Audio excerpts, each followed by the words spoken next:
हटने नहीं दिया। वो काफी देर तक उन लोगों से बहसबाजी करते रहे।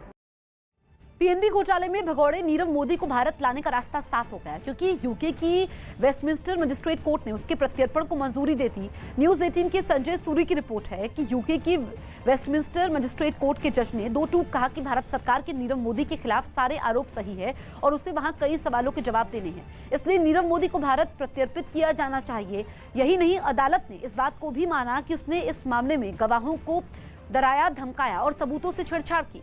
नीरव मोदी की तरफ से कोर्ट में दलील दी गई थी कि भारत की अदालत में उसे इंसाफ नहीं मिलेगा, जिसके बाद जज ने उनकी दलील को खारिज कर दिया और भारत की अदालतों की तारीफ की। यही नहीं, पीएनबी घोटाले में भगौड़े नीरव मोदी ने अपनी खराब मानसिक हालत का भी हवाला दिया और भारत की जेल की बुराई की, लेकिन उसका यह दावा भी फेल हो गया और जज ने नीरव मोदी के लिए मुंबई की आर्थर रोड जेल को लंदन की जेल से बेहतर बताया।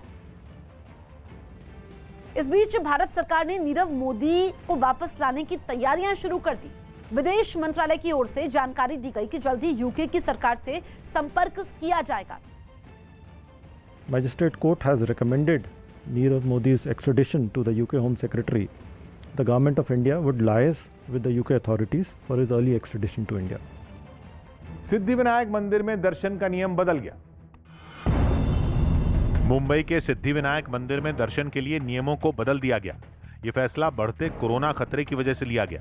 नए नियमों के तहत अब लोगों को दर्शन के लिए ऐप के जरिए अपना रजिस्ट्रेशन करवाना होगा। इसके बाद उन्हें मंदिर दर्शन के लिए दिन और वक्त बताया जाएगा। इस ऐप के जरिए लोग अपनी जरूरत के हिसाब से दर्शन का दिन और समय चुन सकते हैं। जैसे 8 बजे मंदिर खुलेगा, रात को 9 बजे तक आप दर्शन कर सकोगे।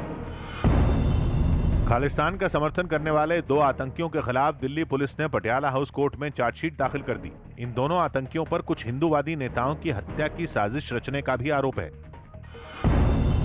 राजस्थान सरकार ने महाराष्ट्र और केरल में बढ़ते कोरोना के मामलों के बाद सख्ती बढ़ा दी। इसके तहत इन दोनों राज्यों से राजस्थान पहुंचे लोगों को अपनी नेगेटिव कोरोना रिपोर्ट दिखानी होगी। इसी के बाद उन्हें राज्य के अंदर जाने दिया जाएगा। यूपी विधान परिषद में भी जबरन धर्म परिवर्तन को रोकने के लिए बनाया गया विधेयक पास हो गया। एक दिन पहले ये विधेयक विधानसभा से पास हुआ था। इस विधेयक के तहत शादी के लिए झूठ बोलकर या जबरदस्ती धर्म परिवर्तन करवाने पर सजा और जुर्माने का प्रावधान है।